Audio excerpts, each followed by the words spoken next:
तर आज आपण लग्नाच्या पंक्तीतली वांग बटाट्याची अतिशय सोप्या पद्धतीनं अगदी झटपट करू शकता अशी ही भाजी होते। वांग आणि बटाटा छान असं कट करून घेतले, क्यूबच्या आकाराचे बटाटे कट करून घ्यायचे। वांग सुद्धा थोडंसं मोठं उभे काप किंवा चौकोनी काप करून घ्यायचे आहेत।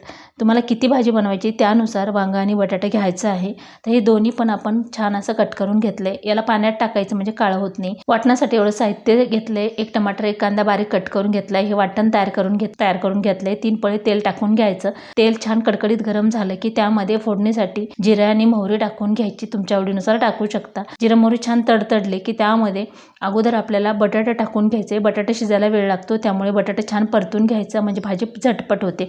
आता हाय फ्लेमवर आपल्याला हे 5 मिनिट परतून घ्यायचे। 5 मिनिट परतलं की बटाटा छान शिजला जातं। थोडीशी हळदी पावडर टाकले, पाव चमचा मीठ टाकले, बटाट्याला छान चव लागावी म्हणून। बटाटा थोडंसं परतून झालं, नरम झालं की त्यामध्ये वांग टाकून घ्यायचं आहे। वांग शिजायला वेळ लागत नाही, त्यामुळे नंतर टाकून घेतलेलं आहे। आता हाय फ्लेमवर हेही छान दोन्ही परतून घ्यायचं आहे। असं केल्यामुळे सकाळच्या गडबडीमध्ये तुम्ही ही भाजी करू शकता। आता हे कांदा, टमाटर आणि कोथिंबीर टाकून घेतलेले थोडंसं बारीक कट करायचं म्हणजे पटकन परतल्या जातं।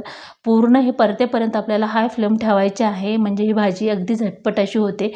आता हे छान असं मिक्स करून घेऊया।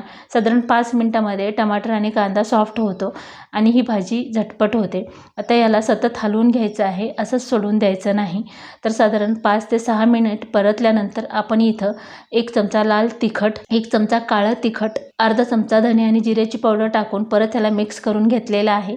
तुम्ही इथं फक्त लाल मसालासुद्धा बनवू शकता आणि वाटण करून घेतलेलं तेही याच्यामध्ये ॲड करायचं आहे। वाटण आणि मसाले टाकताना गॅसची फ्लेम मीडियम किंवा लो करून घ्यायचं आहे। आता हे छान वाटण परतून घ्यायचं आहे। तेल सुटेपर्यंत परतल्यामुळे त्याला तर्री छान येते आणि चवसुद्धा छान लागते। 5 मिनिटासाठी झाकून ठेवलं होतं लो फ्लेमवर। आता हे परत याला हलवून घ्यायचं आहे। हलवून घेतल्यानंतर याच्यामध्ये आवडीनुसार पाणी टाकून घ्यायचं आहे। तर बघू शकता, असं जरी सुकी भाजी तुम्ही खाल्ली तरीही चालतं, पण थोडीशी सरबरत असेल तर तुम्ही ही भाजी भातासोबत खाऊ शकता। तर त्याच भांड्यामध्ये अर्धा कप गरम पाणी टाकून याच्यामध्ये ॲड केलेलं आहे। आता अगदी लो फ्लेम करायचे आहे। परत याला 1-2 मिनिटासाठी झाकून ठेवायचं म्हणजे तर्री छान येते। आणि जर का तुम्हाला आणखीन थोडीशी पातळ हवी असेल भाजी तर तुम्ही इथं आणखीन थोडंसं पाणी ॲड करू शकता। तर थोडंसं मीठ कमी वाटलं म्हणून पाव चमचा मीठ मी इथं ॲड केलेलं आहे। आता याला झाकून ठेवलेलं आहे। परत 2 मिनिटांनी मी उघडलं तर बघू शकता तर्री मस्त आलेली आहे। अगदी झटपट अशी लग्नाच्या पंक्तीतील किंवा कुठल्या कार्यक्रमातील ही भाजी आपली घरच्या घरी तयार झालेली आहे। चवीला थोडंसं वेगळं केलं, सर्वच आवडीने खातात, त्यामुळे अशा प्रकारे नक्की ट्राय करा आणि कमेंटमध्ये सांगायला विसरू नका। थोडीशी कोथिंबीर टाकून आजची रेसिपी कशी वाटली ती कमेंट करून नक्की सांगा। व्हिडिओ आवडला असेल तर लाईक, शेअर आणि सबस्क्राईब करायला विसरू नका। धन्यवाद।